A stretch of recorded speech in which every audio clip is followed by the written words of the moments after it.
Hello everyone! Karong adlaw ubanimi ninyo sa paghimo og orders nga customized lanyard fabric. Kini na client is one of my classmates in high school. Isa siya ka online teacher ug karon daghan na siyang mga angels nga natabangan ug mutabang sa iya sa pagtudlo sa mga bata outside sa atong nasod. Again, before nimo makuha ang isa ka butang na gusto kayo nimo, kinahanglan nga imo kining paningkamutan inubanan sa pag-ampo. Dili ta mamahimong successful kung sa isa ka agay mo dili o mo stop na dayon ta.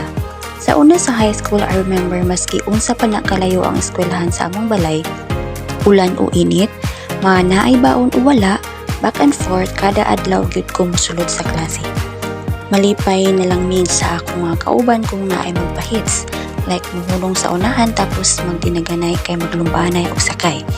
Grabe na ang kalipay kay mas duol na lang man ang maklayo nun, pero usahay mag-inusara lang yun.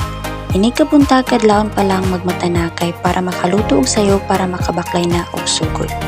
Daghan kog makita og madungog sama ani akong sitwasyon sa una. Ang makarelate gyud ko kay isa gyud ko sa ilaha. And worst is katong mga bata na walay baon. Hilakan gyud nako na labinas na ako'y makita sa online. Makaingon na lang pud ko sa akong self na kung naa pa lang ko'y daghang kwarta, andam gyud kayo kung mutabang. Pero malay mo, moabot na nga panahon. Sa karon pag-ampo lang sa akong madalit nga unta hatagan pa sila og taas na pasensya og kusog para moatubang sa mga pagsulay sa kinabuhi. Kay dili man ta permina sa ubos, moabot ang panahon na ipataas na punta. Kung naata sa ubos karon, pag-andam-andam na mo sa imong pagsaka sa taas. Kung naa ka sa taas, andam-andam lang po daan sa imong pagbaba. Ang kinabuhi murara jud og ligid, magtuyok-tuyok. Kung dili sab taangay nga mo BI o mga tao na naa sa ubos, kay wala ta kabalo kanang mga tawhana maura nay makatabang sa tuwa pag-abot sa panahon. Manifesting sa tanang bata nga makahuman sila maski walang-wala sila, nga makatabang sila sa ilang mga ginikanan pag-abot sa panahon. Kamo guys, nakatry pod ba mo baklay og layo?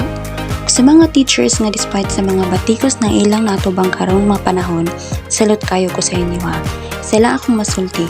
Daghan kayong salamat sa pag-share sa inyong mga nakatunan ug sa pagdisiplina sa amoa kung naa may mga dili maayo na gibuhat sulod sa eskwelahan. Dili gid lalim ang magtudlo kay pati ako naka-experience ko nga magtudlo og bata. Kanino mga orders is first time namo na matahian ni og mo print. Nagka-problema gamay pero nagpasalamat mi nga nisabot ra pod ang among client sa nahitabo. Ang daghan kayong salamat Ma'am Jo from Jonah Online Services. Claiming hatagan pa ka og daghan pang angels na makahelp sa pagtudlo but at the same time matabangan nimo sila financially. Happy anniversary! Lord, salamat kayo sa mga grasya sa adlaw-adlaw. Salamat usab sa experience sa una sa among pagbaklay-baklay maski layo and padulngan. Nasayod mi na pohon layo sa among mga abdan. Sunod na po, buyers!